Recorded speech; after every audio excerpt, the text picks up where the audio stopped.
Olá, irmãos, paz seja convosco, seja bem-vindo a mais uma aula, da Escola de Crescimento. E é um prazer estar junto com os irmãos, essa presença maravilhosa do Espírito Santo também conosco. E aqui juntos podermos estudarmos e tirar bons frutos, da palavra de Deus e conhecimento. Conhecimento nunca é demais. Na verdade, conhecimento é uma preciosidade que nós adquirimos, amém? E nós vamos dar continuidade em segunda carta aos Tessalonicenses, que está no capítulo 3. O pastor Leandro Genaro, tanto a pastora Gabi, veio nos explicando aí durante esse tempo, e nós vamos dar continuidade. Hoje, o capítulo 3 da segunda carta de Tessalonicenses. Vamos ler alguns princípios, na verdade, muito importantes para que nós consigamos nos defender a nossa fé dessas pessoas que tentam nos oprimir. Paulo nos aponta o nosso comportamento, como devemos nos portar. Eu aconselho você a assistir esse vídeo até o final. Sabe por quê? Porque os princípios apresentados aqui vão poder e podem abençoar a sua vida muito. O verso 1 diz assim: Finalmente, irmãos, orem por nós, para que a palavra do Senhor se propague rapidamente e receba a honra merecida, como aconteceu entre vocês. O que isso significa? Paulo é consciente de que a pregação do Evangelho necessita da intercessão dos santos. Nós precisamos estar orando incessantemente por aqueles que pregam o Evangelho. Perceba o pedido de Paulo: orem por nós. Para quê? Para que se propague rapidamente a palavra do Senhor com a honra merecida. Isso que é legal. Essa palavra precisa se propagar com honra. Charles Spurgeon nos ensina muito. Certa vez chegaram para ele e perguntaram assim: qual que é o segredo do seu ministério ser assim tão frutífero, tão grande? Ele apontou para uma sala que havia à frente assim e disse: está vendo aquela sala ali? Estão vendo? Embaixo dela há pelo menos 20 bons crentes que sabem orar. E eles estão orando por mim nesse momento. Eu só não estou lá porque eu estou aqui pregando o Evangelho. Então, esse é o segredo do ministério frutífero. Pessoas que intercedem pelos ministros. Assim também como os ministros precisam orar. Ele precisa amar a palavra de Deus, ele precisa cuidar da palavra, mas ele precisa desse revestimento de oração. Verso 2. Porém também para que sejamos libertos dos homens perversos e maus, pois a fé não é de todos. Precisamos estar atentos, porque o reino de Deus, embora seja constituído pelo Senhor Jesus, e ele seja o cabeça, há muitos infiltrados, maus no nosso meio, e essa separação só será feita no fim. O que Paulo faz? Ele ora para que sejamos guardados dessas pessoas. A partir do verso 3 ele diz: mas o Senhor é fiel, ele nos fortalecerá e nos guardará do maligno. Quando somos intencionais e sabemos que existem enganadores, gananciosos, existem pessoas que estão querendo de alguma forma nos trapacear, nos passar para trás, no reino de Deus, mesmo no reino de Deus, o Senhor Deus, ele nos guardará e ele nos protegerá. Por isso precisamos estar atentos. Se nós tivermos esse cuidado, seremos livres e não seremos colocados sobre esse jugo que é o que Deus não deseja para nós. O verso 5. O Senhor conduza o coração de vocês ao amor de Deus e à perseverança de Cristo. O que o apóstolo Paulo nos ensina aqui? A deixar que o Senhor Deus seja o dirigente da nossa vida. A que o Senhor Deus seja aquele que nos conduz.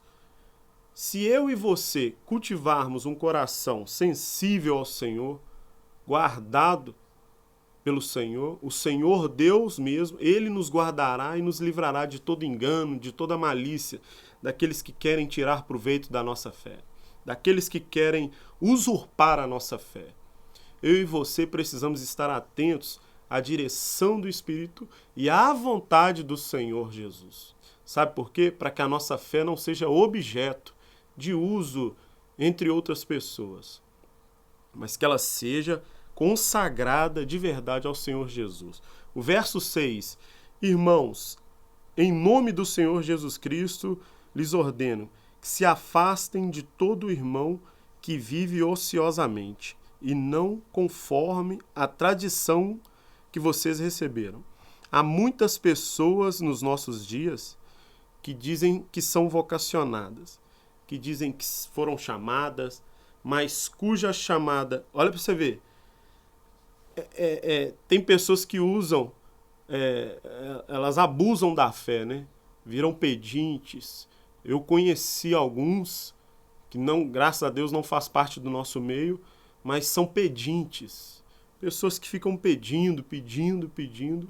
E eu não me refiro a missionários que são sustentados pela igreja. Eu não me refiro aqui a pastores, né? Ministros reconhecidos pela igreja. De forma alguma. Estou falando daqueles infiltrados no nosso meio e ali no meio do povo, eles não querem trabalhar de forma nenhuma e estão ali infiltrados, abriram mão do trabalho e vivem pedindo dinheiro. Vivem ali, né, como pedintes mesmo. Então Paulo nos avisa e nos alerta. Afaste dessas pessoas que vivem ociosamente. O 7, pois vocês mesmos sabem como deve seguir o nosso exemplo, porque não vivemos ociosamente quando estivemos entre vocês. Paulo, o que ele fala aqui? Ele dá uma ordem e apresenta o seu exemplo. Olha, se afaste de todo irmão que entre vocês vivem sem trabalhar. Isso é interessante, que quer viver às suas custas. Por que Paulo dá esse exemplo dele mesmo? Porque quando nós estivermos juntos, não vivermos ociosos. Porque quando nós estivermos juntos de vocês, nós continuamos sendo produzentes, né? Continuamos produzindo. Aí, nem jamais comemos pão à custa de outrem. Pelo contrário, em labor e fadiga, de noite e de dia, trabalhamos a fim de não sermos pesados em nenhum de vós. Então, pessoas se aproveitando, né, das outras pessoas, do fruto do serviço de outras pessoas. Há muitas pessoas, existem até aí alguns crentes, como a gente pode conhecer ou já ter visto, né, noticiários, que vivem abusando, né, aproveitando, né, disso, porque as pessoas amam a Jesus e eles abusam disso, mas não é a conduta. Paulo continua, enquanto estivemos entre vocês, nós trabalhamos de dia e de noite, para não sermos pesados a nenhum de vocês. Cuidado com os aproveitadores da fé. Cuidado com aquelas pessoas que a todo momento andam pedindo oferta. Porque o que pode estar acontecendo é exatamente o que Paulo está falando aqui, nos aconselhando. Esses são aproveitadores da fé. O amor que ele tem a você é só enquanto você produz ou pode dar a eles algo. Então eles ficam perto de você. Quando você não pode dar mais nada, ele vai atrás de outro. No verso 9, eu vou repetir. Não porque não tivéssemos esse direito, mas por termos em vista oferecer-vos um exemplo em nós mesmos, para nos imitardes. Enquanto Paulo pregava o evangelho, ele não queria que as pessoas o confundissem como um aproveitador, como um ganancioso, né? As pessoas que ouviam Paulo tinham certeza de que ele estava fazendo aquilo porque ele havia sido vocacionado, ele havia sido chamado, e o próprio Deus o sustentava. O próprio Deus sustentava o seu ministério. Ele vivia segundo a direção do próprio Deus, trabalhando com as suas próprias mãos enquanto pôde. Depois, as igrejas que ele havia fundado o sustentavam com suas ofertas. Mas Paulo não era um mendigo da fé. Ele se tornou uma grande referência. Tenha cuidado. E mais uma vez eu te digo, eu não me refiro a igrejas, as igrejas elas 100% vivem das doações, dízimos e ofertas. Então, continue entregando, perceba sempre, eu não estou falando de pastores que lideram as igrejas, os anjos das igrejas, eu não estou falando de missionários enviados pela igreja, de centros de apoio que a igreja está ali à frente, eu estou falando de pessoas no meio, talvez, do povo, que não foram ordenadas, que não foram reconhecidas pela igreja, pessoas que não foram chamadas, mas que têm o desejo de servir e muitas vezes, mas para manter esse desejo, ele vive pedindo